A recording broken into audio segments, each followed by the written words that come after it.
Why would you have a past life reading? Yes, they're entertaining, but what's the purpose of them? When we connect into our past lives, we can see that there are lessons that are continuing through into this lifetime, things that were unresolved in the previous lifetime for whatever reason, and they have to be resolved. And so they're showing up now.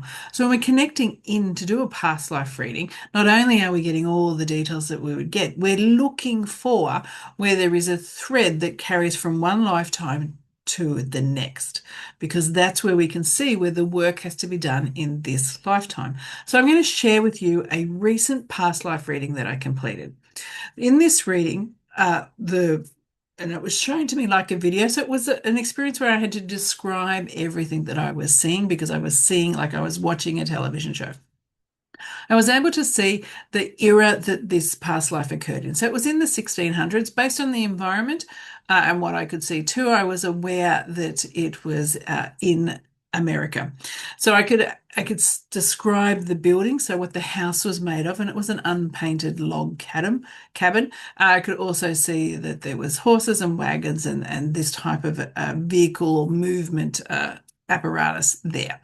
I was able to see the age of the person, so ascertained that she married when she was 16. She married to someone that was double her age, and how many children they had.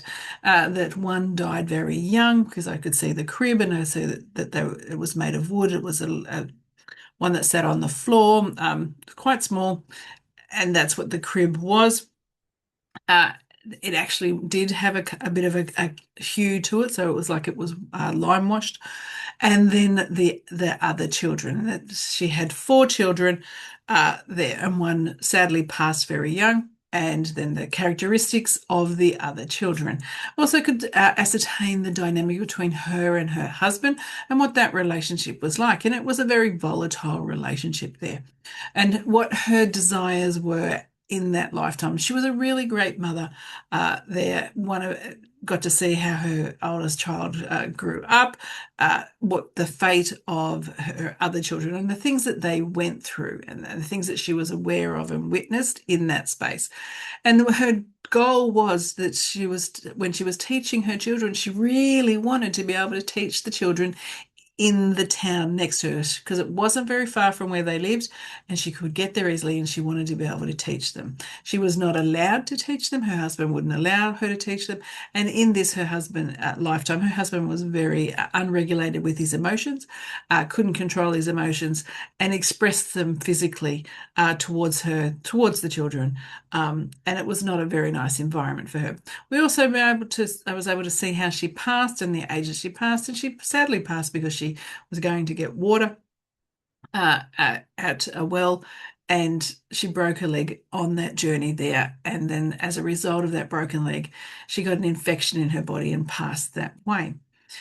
Now, this is a fabulous story, and just on that level, it's just a story. But here's where the magic of past lives sits. As I was saying all that to her, she then expressed to me, the client, that in her current life, there is a correlation of the things that what occurred in that past life in regards to relationships and the dynamics in male relationships, work colleagues and intimate relationships, on how she's treated. And there's a correlation to in the previous past life to this one where it's the same. And also where her power and her living her purpose is getting really restricted based on other people and that she couldn't do that. And so this is where, as she is growing and she's becoming herself and really leaning into her purpose, that she is changing the trajectory of not only her life here, but she's healing the aspects of the past life that were unresolved, because she's actually this in this lifetime, this client is making some big changes because she's able to, whereas in the past life she was unable to do that based on the time that she was living. So past lives, whilst, as I said, awesome, highly entertaining, there's an entertainment aspect to it to be able to recount and relive all the aspects of a life. The value sits in identifying what occurred in that past life that didn't get resolved and how it's showing up in the current lifetime So it can be resolved here. So it doesn't keep going through into next lifetimes. So if you're inclined to have a past life reading, know that there is a purpose other than entertainment. It's to look for where the lessons and behaviors are, unresolved issues that are coming through from one lifetime into the next, so it can be resolved once and for all. My name is Bronwyn Jane. I'm psychic, medium, and spiritual coach.